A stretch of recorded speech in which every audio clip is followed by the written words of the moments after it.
이사야 38장 1절에서 8절 말씀입니다. 구약성경 제가 진 성경으로 1012페이지입니다. 구약성경 1012페이지 이사야 38장 1절에서 8절 말씀 제가 봉독해 드리겠습니다.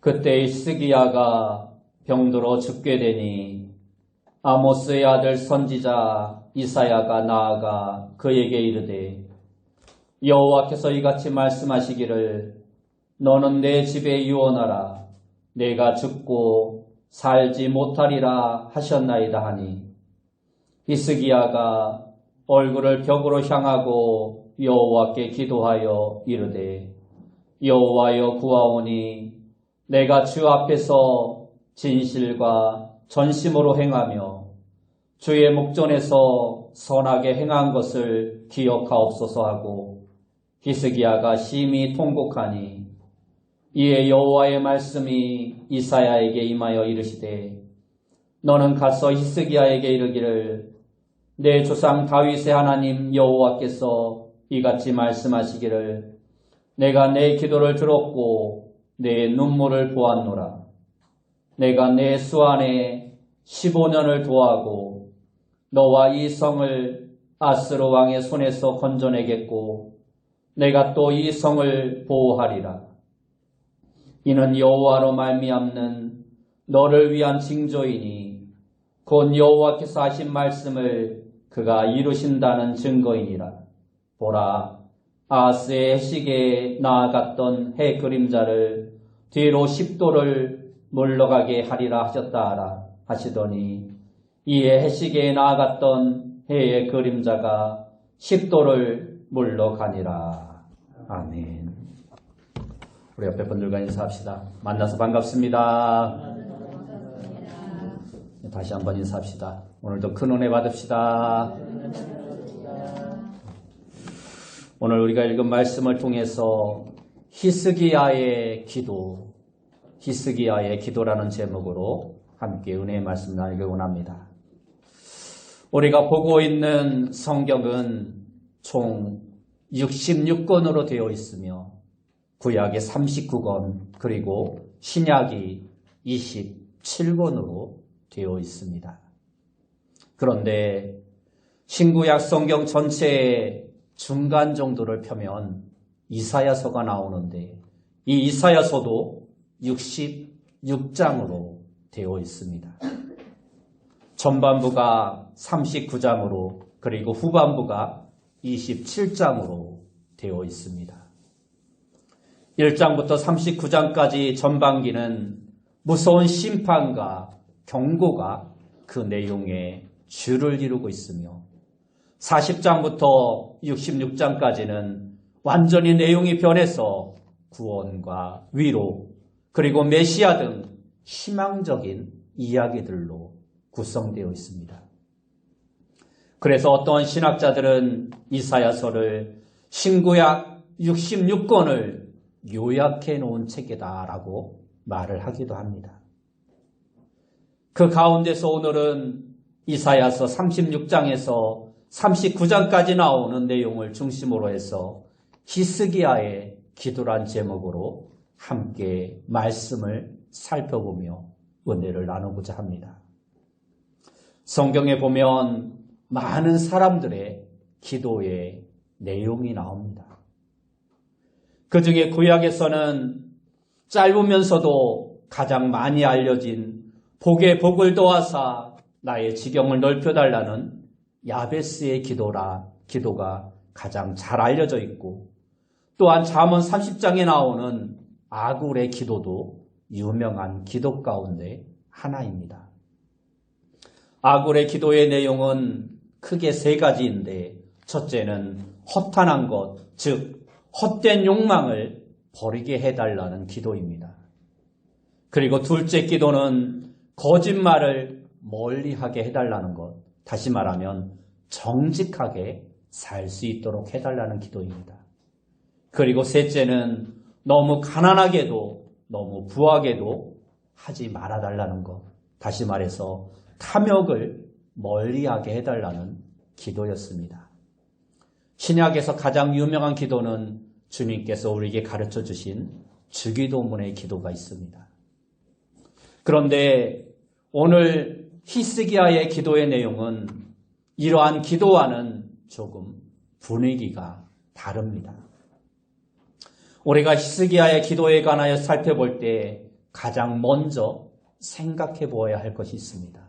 그것은 히스기야가 어떠한 사람이었나 하는 것입니다.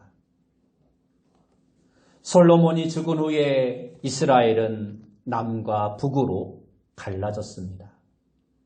그래서 12지파 가운데 북쪽의 10지파는 북이스라엘이 되었고 남쪽의 2지파는 남유다가 되었습니다. 북이스라엘은 왕조가 9번이나 바뀌면서 총 19명의 왕이 다스리다가 BC 722년 아수르에 의해서 멸망을 당하고 맙니다. 이렇게 북이스라엘이 멸망을 당할 즈음에 히스기야가 남왕국 유다의 왕으로 즉위하게 됩니다. 아수르는 북왕국 이스라엘을 멸망시킨 여세를 몰아서 남왕국 유다도 정복하려고 위협을 가해옵니다. 이렇게 나라의 운명이 풍전등화와 같은 위기 가운데 히스기야가 남유다의 왕이 되었던 것입니다. 히스기야의 아버지는 아하스였습니다. 이 아하스는 영적으로 매우 타락한 왕이었습니다. 그는 여러 이방 신상과 우상을 만드는 범죄를 저질렀고 이방 종교의 전통을 따라서 자기 아들을 불 가운데로 지나가게 하는 잔인한 일도 서슴지 않았던 왕이었습니다. 그러다가 나중에는 이스라엘의 하나님께 예배드리는 성전의 문을 폐쇄해버리기도 한 왕이 바로 아하스였습니다. 한마디로 말해서 아하스가 남유다의 왕으로 있을 때 남왕국 유다는 영적으로 최악의 상태였던 것입니다. 히스기야는 이러한 위기 상황에서 왕위를 계승하게 되었던 것입니다. 정치적으로는 풍전등화와 같은 위기에 처해 있었고 영적으로도 최악의 상황에서 히스기야가 왕이 되어 그는 어떻게 했을까요? 그는 왕이 되자 남유다를 새롭게 개혁하기 시작합니다. 무엇보다 먼저 신앙적인 개혁을 시작합니다. 그는 자라면서 아버지의 타락한 삶을 낱낱이 보면서 자랐습니다. 그러나 그는 그러한 아버지를 닮기를 거부했고 그것이 하나님께 그리고 이스라엘 백성들에게 잘못된 일이라는 것을 알았습니다. 그래서 그는 아버지가 행했던 것들을 그대로 따르지 않고 그 대신 철저한 신앙의 개혁을 시도했던 것입니다. 그러나 이러한 히스기야의 개혁에 대한 노력은 결코 쉽지 않았습니다. 그는 안팎으로부터 오는 수많은 도전에 직면해야 했습니다. 가장 먼저는 36장에 보면 북이스라엘을 멸망시킨 아스루가 18만 5천 명이라는 대군을 이끌고 예루살렘을 포위했던 것입니다. 그리고는 히스기야에게 빨리 항복하라고 친서를 보냅니다. 편지를 보냅니다. 이러한 상황 속에서 히스기야는 어떻게 했을까요? 37장에 기록된 대로 그는 먼저 하나님의 사람이었던 선지자 이사야에게 사람을 보내어 하나님의 뜻을 묻습니다. 그리고 그의 권면에 따라서 간절하게 기도하기 시작합니다. 이사야 37장 14절에서 15절 말씀에 보면 히스기야가 그 사자들의 손에서 그를 받아보고 여호와의 전에 올라가서 그 글을 여호와 앞에 펴놓고 여호와께 기도하여 이르되라고 말씀하고 있습니다.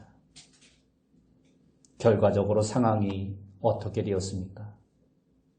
이사야 37장 36절에서 38절에 보면 그 답이 나와 있습니다.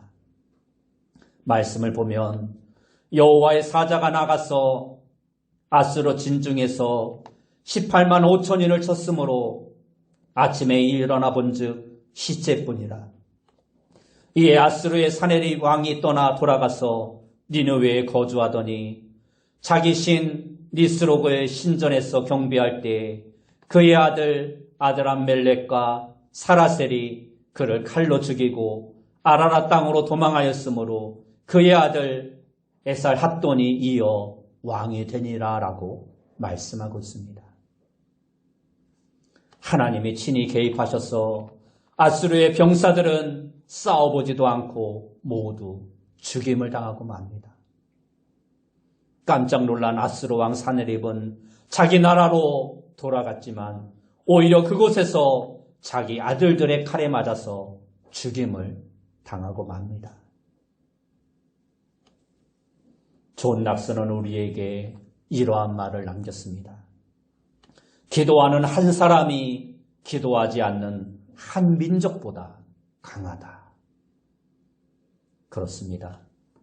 한 사람의 기도는 한 민족의 신보다 더욱더 강한 것입니다.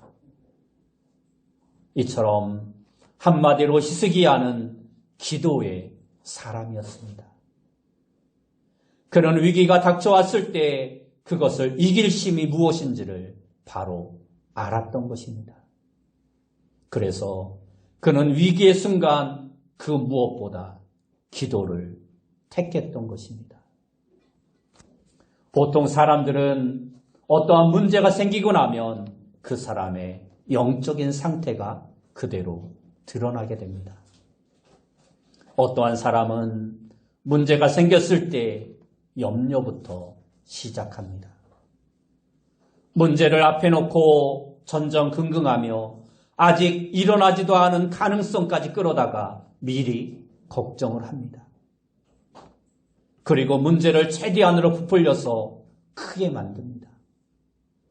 그리고 그 문제는 결국 자기를 쓰러뜨리게 될 것이라고 스스로 생각을 합니다.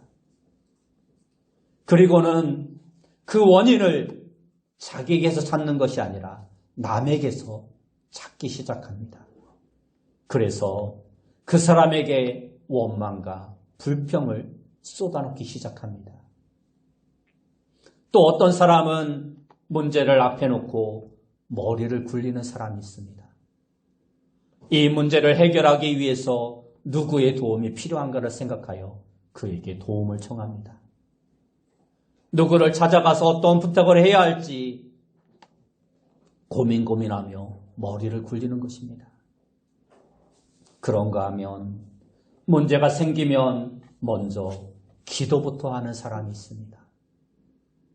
전지전능하신 하나님, 나를 사랑하시되 자기 아들까지 아끼지 아니하시고 내어주신 하나님이 나에게 문제를 주셨다면 여기에는 반드시 하나님의 뜻이 있을 것이다. 과연 그 뜻이 무엇일까를 생각하고 그것을 깨닫기 위해서 하나님께 기도하는 것입니다. 그의 기도는 단순히 문제를 해결해달라는 기도가 아니라 하나님의 뜻을 바로 깨달아 분별하게 해달라는 그러한 기도입니다. 여기서 한 가지 짚고 넘어갈 것이 있습니다.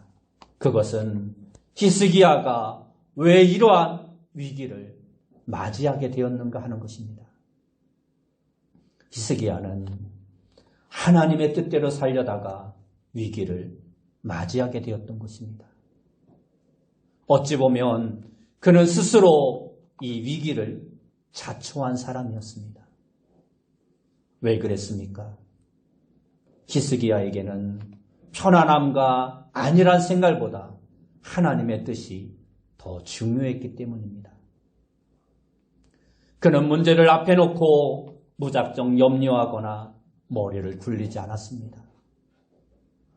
그 문제보다 더 크신 하나님을 바라보며 그 하나님 앞에 간절한 마음으로 기도했던 것입니다. 그는 문제보다 하나님이 더 크시다는 사실을 알았기 때문에 기도하였던 것입니다. 오늘 우리가 문제를 앞에 놓고 기도하지 않는 이유가 무엇입니까? 그것은 우리가 게으르기 때문이 아닙니다. 그것은 문제보다 하나님이 더 크시다는 사실을 모르기 때문입니다.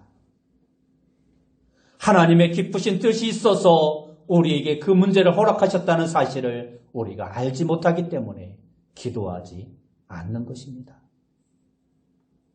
히스기야는 그것을 알았기에 기도하는 사람이었습니다. 여러분은 어떤 사람입니까? 기도하는 사람입니까? 아니면 염려하는 사람입니까? 아니면 머리를 굴리며 계산하는 사람입니까? 이 시간 히스기야를 통해서 우리에게 묻고 계신 하나님의 질문에 바른 답을 할 수 있는 저와 여러분이 되시 바랍니다. 염려하거나 계산하는 사람이 아니라 모든 문제의 해결자 되시는, 모든 문제의 열쇠가 되시는 그 하나님 앞에 기도할 수 있는 여러분이 되시기 바랍니다. 두 번째로 생각할 것은 히스기야의 기도는 어떠한 기도였나 하는 것입니다. 히스기야의 기도하면 가장 먼저 떠오르는 단어가 간절함이라는 단어입니다. 그렇습니다. 히스기야의 기도는 간절한 기도였습니다. 오늘 본문 말씀에 그의 기도하는 모습이 구체적으로 기록되어 있습니다. 국가적인 위기를 극복한 히스기야에게 또다시 개인적인 위기가 닥쳐옵니다. 그것은 그가 곧 병들어 죽게 될 것이라는 것입니다. 그때 그의 나이는 불과 38세 안팎의 젊은 나이였습니다. 아직 40도 되지 않은 그러한 젊은 나이에 아수르의 위협을 물리친 지 얼마 되지도 않는 그 시기에 곧 죽게 될 것이라는 말입니다. 얼마나 기가 막힌 노릇입니까? 이러한 소식을 듣게 된 그는 어떻게 했습니까? 오늘 본문 2절 말씀에 보면 히스기야가 얼굴을 벽으로 향하고 여호와께 기도하여라고 말씀하고 있습니다. 이것은 아무것도 보지 않고 오직 하나님만 향하겠다는 의지의 표현인 것입니다. 그렇습니다.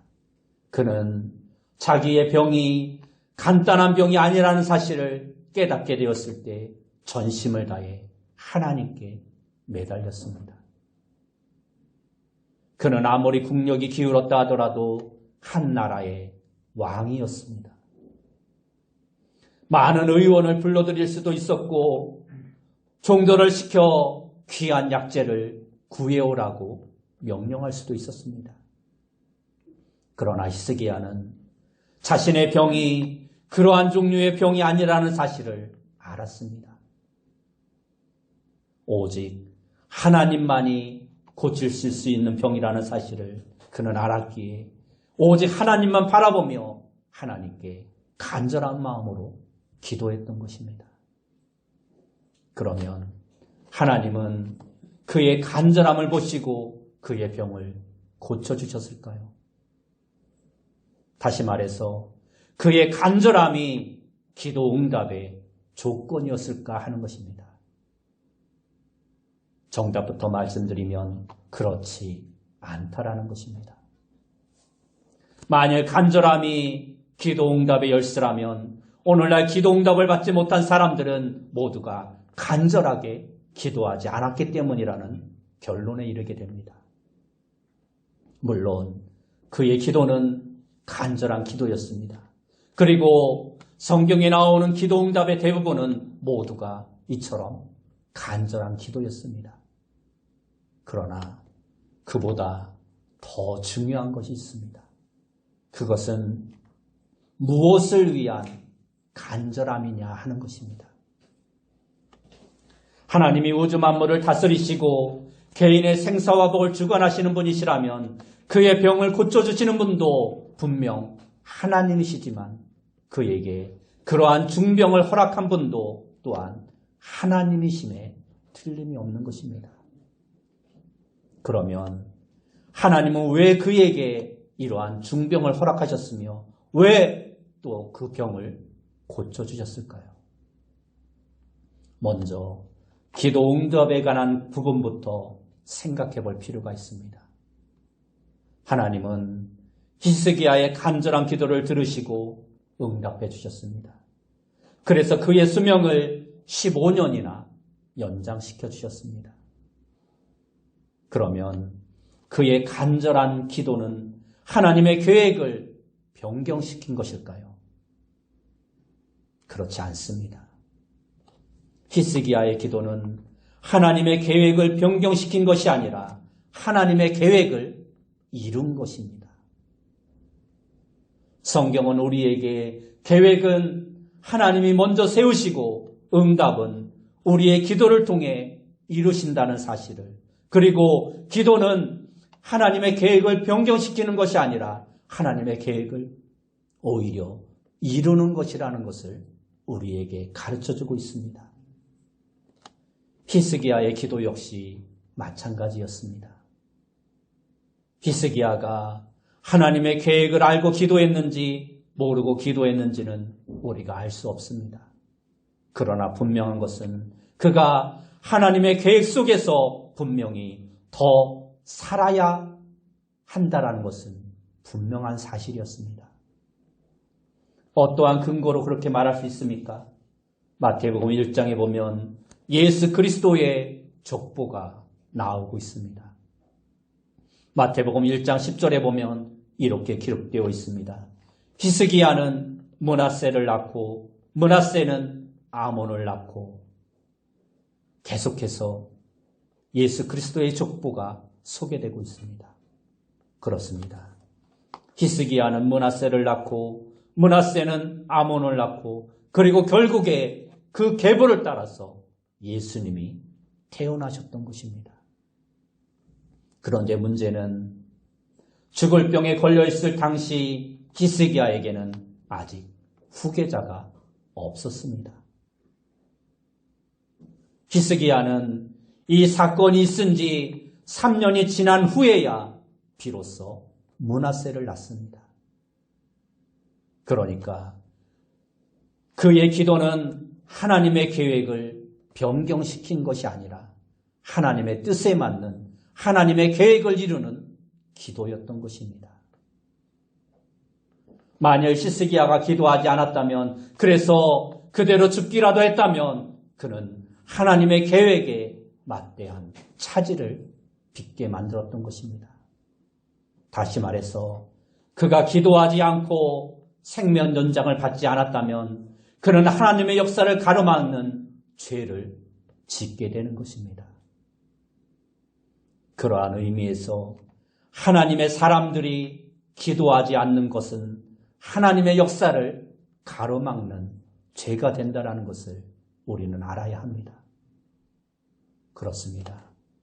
히스기야의 기도는 간절한 기도였습니다. 그러나 그 간절함보다 더 중요한 것은 그가 더 사는 것이, 그가 그렇게 기도하는 것이 하나님의 계획을 이루어드리는 데 있어서 중요한 기회가 된다는 것이었습니다. 여러분은 오래오래 건강하게 살기를 기도하고 있습니까? 그렇다면 여러분이 오늘 살아있다는 것이 하나님의 구원 역사에 있어서 어떠한 의미가 있는가 생각해 보아야 합니다. 오래오래 건강하게 사는 것보다 더 중요한 것은 그 시간들 속에서 우리가 하나님의 구원 역사에 있어서 어떠한 일들을 행하는가 하는 것입니다. 어떤 경우에는 내가 사는 것이 아니라 내가 죽는 것이 하나님의 구원 역사에 더 큰 의미가 있을 수도 있습니다. 그때 하나님을 위해서 기꺼이 죽을 수 있는 사람을 우리는 순교자다라고 말을 합니다. 그렇습니다.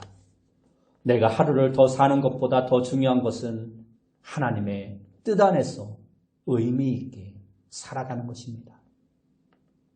저와 여러분의 하루하루가 이처럼 하나님 앞에서 날마다 의미 있는, 하나님이 원하시고 하나님의 계획하신 그 뜻에 순종하는 그러한 삶을 살아갈 수 있는 여러분들이 되시기 바랍니다. 마지막 세 번째로 히스기야의 기도응답 이후의 모습을 우리가 살펴볼 필요가 있습니다. 히스기야는 결국 기도응답을 받습니다. 그래서 15년이나 더 살게 되었고 여기에 보너스로 아수르의 공격으로부터도 지켜주시겠다라는 응답을 받게 됩니다.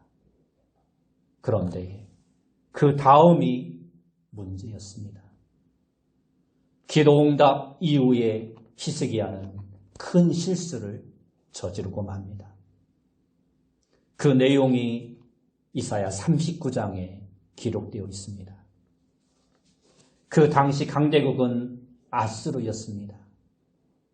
바벨론은 아직 그리 강하지 않은 나라였습니다. 그런데 히스기야가 병들었다 나았다는 소식을 듣고 바벨론 왕이 사신을 통해서 그에게 축하의 메시지와 예물을 전달합니다. 그러나 그 이면에는 아수르와 적대 관계에 있었던 바벨론의 입장에서 유다를 자기 편으로 끌어들이고 싶은 욕망이 있었던 것입니다. 반면에 히스기야 역시 바벨론과 가까워서 나쁠 것이 없다는 생각을 했습니다. 그래서 히스기야는 바벨론의 사신들에게 자신의 궁중의 모든 보물을 다 보여줍니다.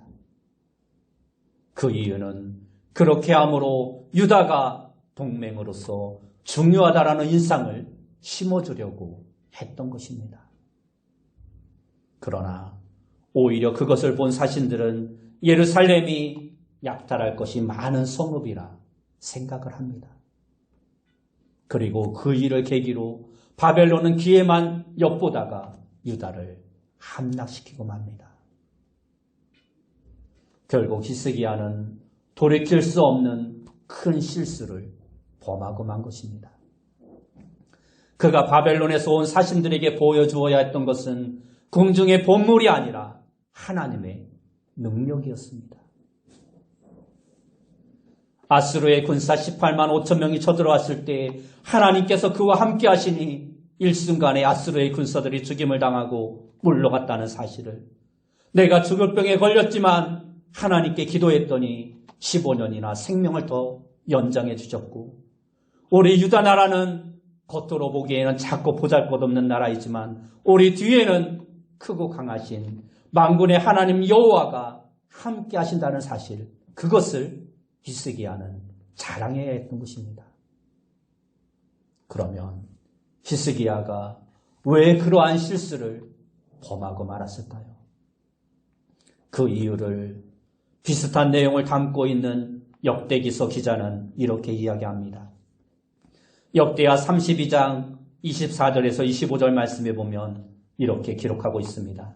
그때 히스기야가 병들어 죽게 되었으므로 여호와께 기도하매 여호와께서 그에게 대답하시고 또 이적을 보이셨으나 히스기야가 마음이 교만하여 그 받은 은혜를 보답하지 아니하므로 진노가 그와 유다와 예루살렘에 내리게 되었더니,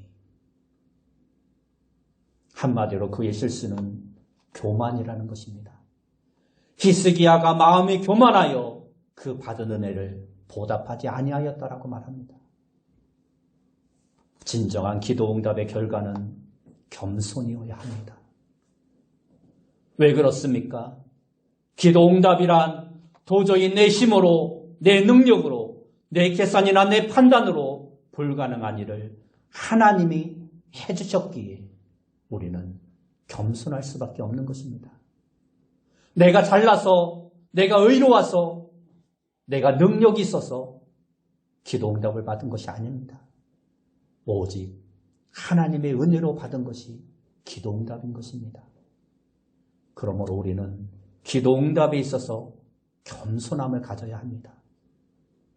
그런데 히스기야는 가장 겸손해야 할 그 순간에 교만함으로 화를 자초하고 말았던 것입니다.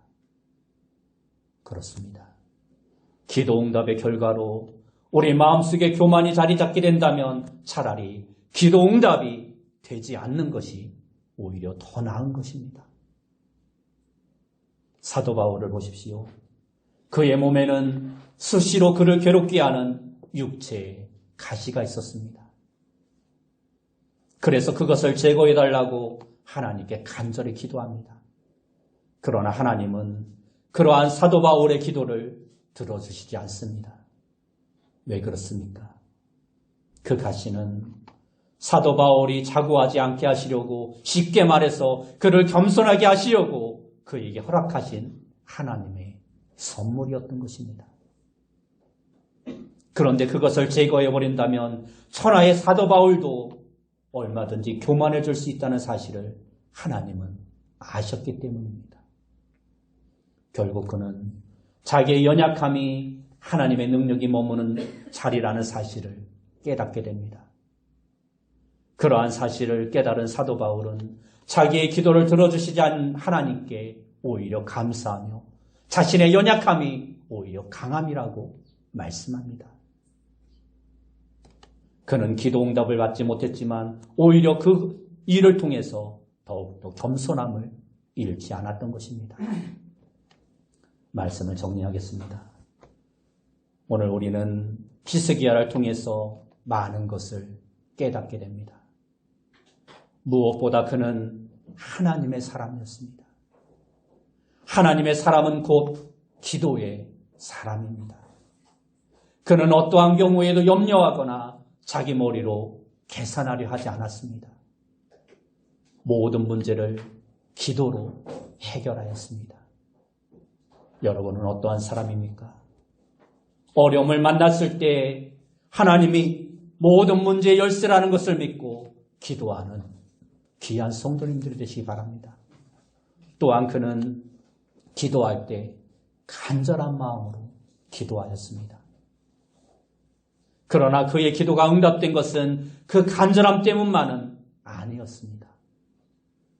하나님의 계획에 맞는 간절함이었기 때문에 그의 기도는 응답된 것입니다. 여러분도 자신의 목적을 이루기 위한 기도가 아니라 하나님의 뜻과 하나님의 계획에 맞는 그러한 기도의 사람이 되시기 바랍니다. 그러나 아쉽게도 그는 기도가 응답된 후에 큰 실수를 범하고 맙니다. 이러한 사실은 하나님의 사람, 기도의 사람도 얼마든지 실수할 수 있다는 사실을 우리에게 가르쳐주고 있습니다.